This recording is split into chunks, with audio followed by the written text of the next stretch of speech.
Welcome to the Real Estate Espresso Podcast, your morning shot of what's new in the world of real estate investing.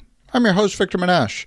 On today's show, we're taking a look at what's happening in secondary and post-secondary education. Last week, the National Student Clearinghouse Research Center published data on enrollment levels at universities and community colleges across the United States. In most economic downturns, there's a loss of employment, and out-of-work people use the opportunity to retrain.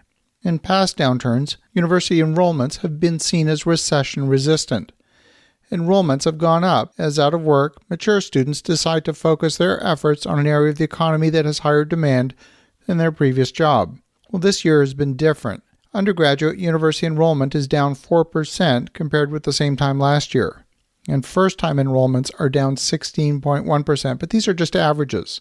These numbers are significant because it's going to trickle through the entire system for the next 4 years. Graduate student enrollments grew by 2.7% this year, so perhaps students who might have otherwise entered the workforce elected to take their education one step further. Graduate students usually make up about 15% of the total university population, so the positive contribution of these new graduate students to the overall student population is estimated at 0.4%. It's not very much, and it doesn't offset the drop in new incoming students. Community colleges continue to suffer the most with a decrease of 9.4% on average. Even more concerning, the number of freshmen dropped most drastically at community colleges at 22%. At primary online institutions, where more than 90% of students enroll exclusively online, even before the pandemics, enrollments were growing at both the undergraduate and graduate levels, regardless of student age, and particularly adult students aged 25 and older, who make up most of the undergraduates in these institutions, increased 5.5%. Enrollment of international students is down by 7.5%, and this makes sense with the global travel restrictions that have come with the pandemic. But the percentages mask the economic impact.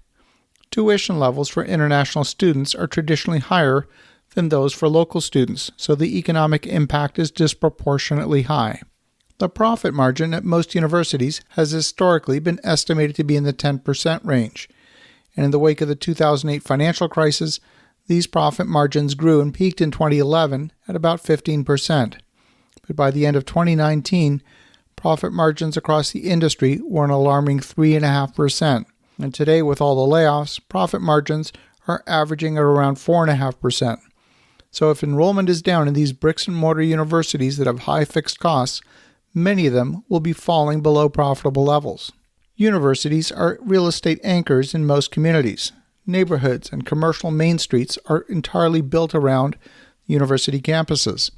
On past episodes, we've discussed the changes happening in student housing as a result of the pandemic, but the impacts extend to almost every facet of the academic food chain.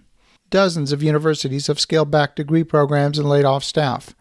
Industry insiders are projecting that as many as 100 academic institutions may fail as a result of COVID-19. The fall in enrollment does vary by geography. Through the Midwest, Indiana, Wisconsin, New Mexico experienced the greatest drop in excess of 8% in enrollment. New Mexico was the worst at 9.9%, and only 3 states saw enrollments increase. They were Utah, Arizona, and West Virginia. The demographics are striking. University entrants in the 18 to 20-year-old age group dropped 12% for 4-year programs, but university entrants aged 21 to 24 years of age dropped 40.5%. Entrants older than 25 years of age dropped 21%.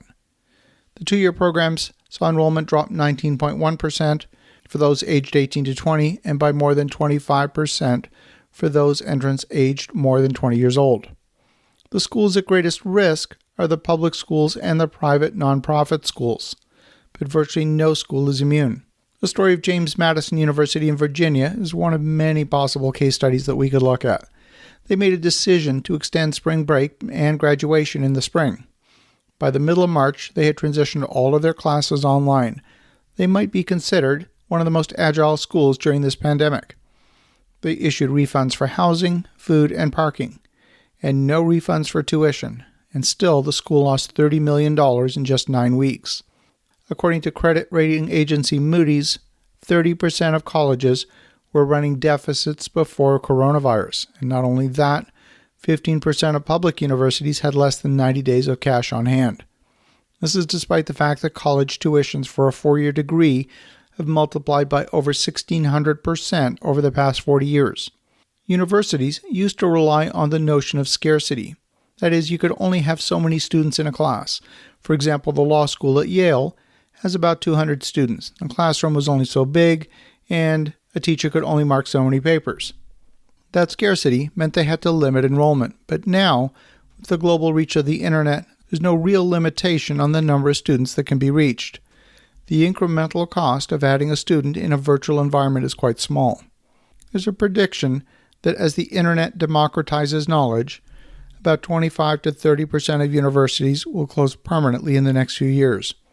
And as you're evaluating communities to invest in, you're probably still assuming that the university is an anchor tenant in the community, and more importantly, it will endure past the pandemic.